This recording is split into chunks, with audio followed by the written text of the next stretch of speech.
పూర్వం రామాపురం అనే ఒక గ్రామం ఉండేది. ఆ గ్రామంలో సోమయ్య, రామయ్య అనే ఇద్దరు మిత్రులు ఉండేవారు. వీరిద్దరూ చిన్ననాటి స్నేహితులు. ఒకరి మీద ఒకరికి మంచి అభిప్రాయమే ఉండేది. సోమయ్యకు దైవభక్తి ఎక్కువ. అతని భక్తిని చూసి రామయ్య వేలాకోలం చేసేవాడు. సోమయ్యకు మాత్రం అది నచ్చేది కాదు. ఒకరోజు సోమయ్య దేవునితో ఇలా అడుగుతాడు. ఓ భగవంతుడా, నేను చాలా కష్టాల్లో ఉన్నాను. దయచేసి ఓ 1000 వరహాలు దొరికేలా చెయ్యు స్వామి. నీకు నేను కర్పూరంతో హారతి ఇస్తాను. ఆ మాటలు విన్న రామయ్య సోమయ్యతో ఇలా అంటాడు. నువ్వు దేవుణ్ణి 1000 వరహాలు అడిగావు కదా, ఒకవేళ నువ్వు అడిగినట్లు కాకుండా 1000కి 1 తక్కువ ఇస్తే తీసుకుంటావో చెప్పు రామయ్య. అది ఎలా కుదురుతుంది రామయ్య? నేను దేవుణ్ణి అడిగింది 1000 వరహాలు. ఆయన 1 తక్కువ ఇస్తే నేను తీసుకోను, తిరిగి ఆయనకే ఇచ్చేస్తాను. సోమయ్య మాటలు విన్న రామయ్య సోమయ్యను ఎలాగైనా ఏడిపించాలి అని అనుకుంటాడు. అక్కడి నుంచి ఇద్దరూ వెళ్ళిపోతారు. రామయ్య ఓ రోజు తెల్లవారుజామున కొన్ని వరహాలను మూటగట్టి సోమయ్య పెరట్లో పెడతాడు. సోమయ్య పెరట్లోకి వచ్చి చూస్తే అతనికి మూట కనిపించింది. ఆ మూటను ఇంట్లో తీసుకెళ్ళి ఆతృతతో ఆ మూటను విప్పి అందులో ఉన్న వరహాలను చూసి ఉబ్బితబ్బిపోతాడు. వెంటనే ఈ విషయాన్ని రామయ్యతో చెప్తాడు. చూశావా రామయ్య, నా స్వామి చాలా గొప్పవాడు. నా మాటలు విన్న నా స్వామి నా కోసం నా ఇంటి పెరట్లో వరహాలు మూటను ఉంచాడు. దేవుడు ఎప్పుడు గొప్పవాడు. తన భక్తుల మాటను వింటాడు. ఏదో ఒక రూపంలో సహాయం చేస్తాడు. అయితే ఆ దేవుడు నీ ప్రార్థనను విని నువ్వు కోరిన 1000 వరహాలు పంపి ఉంటాడు చూడు. నిజంగా సోమయ్య, నువ్వు చాలా గొప్పవాడివి. నాకు చాలా ఆశ్చర్యంగా ఉంది రామయ్య. ఎందుకంటే నువ్వు రాకముందు నేను ఆ మూటను విప్పి నాణ్యాలు లెక్క పెట్టాను. అందులో 999 వరహాలు మాత్రమే ఉన్నాయి. నువ్వు చెప్పినట్లు 1 వరహ దేవుడు తక్కువ ఇచ్చాడు రామయ్య. చూసావా సోమయ్య, నీ దేవుడు నేను చెప్పినట్లే 1 వరహ తక్కువ ఇచ్చాడు. ఇప్పుడు ఆ మూటను ఏం చేస్తావు? తిరుగు దేవుడికి ఇచ్చేస్తావా? రామయ్య, నేను ఏమైనా పిచ్చివాడినా చెప్పు, వెనక్కి ఇచ్చేయడానికి? పోనీలే, ఈసారి మళ్ళా నేను దేవుణ్ణి డబ్బులు అడిగినప్పుడు ఆ 1 వరహ కూడా తిరిగి ఇవ్వమని అడుగుతాను. సోమయ్య మాటలు విన్న రామయ్య ఆశ్చర్యపోయి ఏడుపు మొహం పెడతాడు. సోమయ్య దగ్గర నుంచి తన డబ్బును ఎలాగైనా తిరిగి తీసుకోవాలి అని అనుకుంటాడు. అక్కడి నుంచి తిరిగి ఇంటికి వెళ్ళిపోతాడు.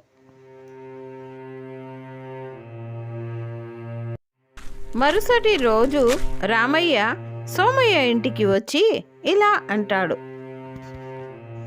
మొన్న తెల్లారుజామున నేను మీ ఇంటికి వచ్చి పెరట్లో ఆ వరహాల మూటను పెట్టింది నేనే. కాబట్టి నా వరహాల మూట నాకు తిరిగిచ్చేయి స్వామయ్య. ఇది మరీ బాగుంది రామయ్య. ఊరికే ఎవరైనా అడగకుండా డబ్బులు ఇస్తారా? ఆ డబ్బు మూటను నువ్వు మా పెరట్లో పెట్టావని రుజువు ఏమిటి చెప్పు రామయ్య.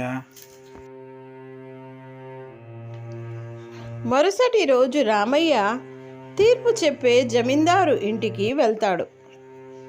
జరిగినదంతా అతనికి చెబుతాడు. అదంతా విన్న జమీందారు సోమయ్యను తన దగ్గరికి తీసుకురమ్మని చెబుతాడు. రామయ్య తిరిగి సోమయ్య ఇంటికి వెళ్తాడు. అతనితో ఇలా అంటాడు, నేను డబ్బు విషయం అంతా జమీందారుకు చెప్పాను. అదంతా విన్న జమీందారు నిన్ను రమ్మన్నారు అని అంటాడు.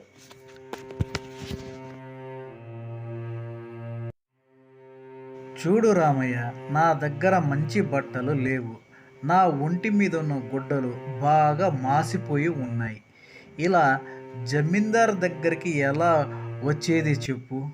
అదిగడ కాక నాకు కాళ్ళు నొప్పుల సంగతి కూడా నీకు తెలిసిందే కదా. మరి అంత దూరం నన్ను నడిచి ఎలా రమ్మంటావు చెప్పు?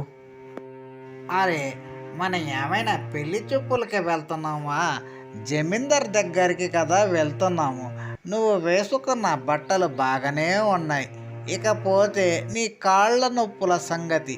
నువ్వు నా గుర్రపు బండిలో కూర్చో, నీ వెనక నేను నడిచి వస్తాను. సోమయ్య.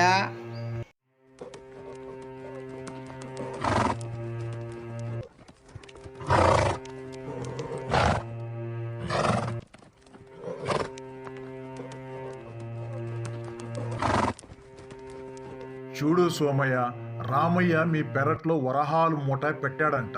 ఆ వరహాలు అతనిదే అంటున్నాడు. అది నిజమేనా?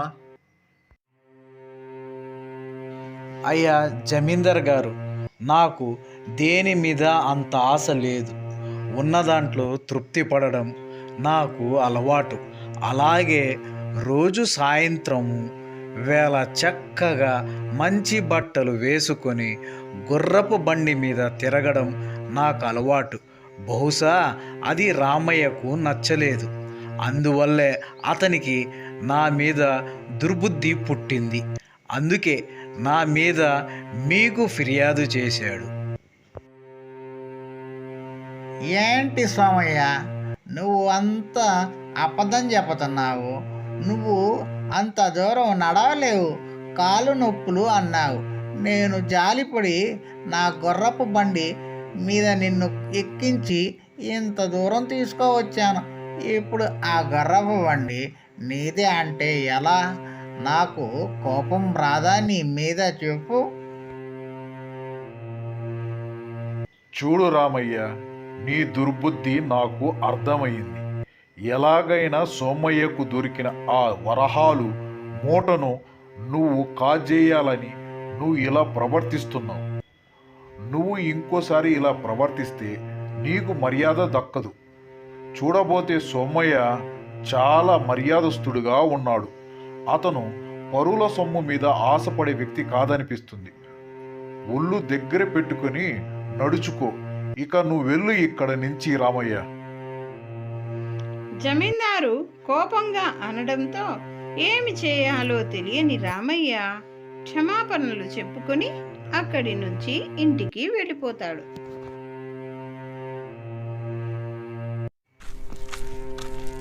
మరుసటి రోజు సోమయ్య రామయ్య ఇంటికి వెళతాడు.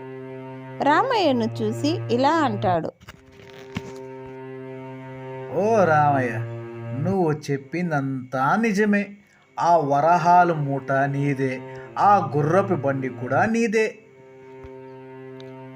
సోమయ్య మాటలు విన్న రామయ్య ఆశ్చర్యపోయి రామయ్యను ఇలా అడుగుతాడు, అయితే నువ్వు జమీందార్ దగ్గర ఎందుకు ఆ విధంగా చెప్పి నన్ను అవమానపరిచినావు? నాకు నీ మాటలు విన్న తర్వాత మనసుకు చాలా బాధేసింది సోమయ్య. నువ్వు నా భక్తిని, భగవంతునిపై నాకున్న విశ్వాసాన్ని అవహేళన చెయ్యాలనే ఉద్దేశంతో ఆ డబ్బు మూటను నా పెరట్లో పడేశావు. ఒక్క విషయం గుర్తుపెట్టుకో, నీకు దేవుడి మీద నమ్మకం లేకపోవచ్చు, కానీ ఇతరులకున్న నమ్మకాన్ని చులకన చేసే హక్కు నీకు లేదు. ఎవరి భక్తి వారిది. ఈ విషయం నీకు తెలియజేయాలనే ఉద్దేశంతో జమీందారు ముందు ఇలా ప్రవర్తించాను. ఇతరుల సొమ్ము కోసం ఆశపడేవాణ్ణి కాదు. ఆ విధంగా సోమయ్య రామయ్యకు బుద్ధి చెప్పాడు. ఫ్రెండ్స్, ఈ కథ గనుక మీకు నచ్చితే తప్పకుండా సబ్స్క్రైబ్ చేయండి, లైక్ చేయండి, షేర్ చేయండి. నా ఛానల్ని సబ్స్క్రైబ్ చేసుకోవడం మర్చిపోకండి.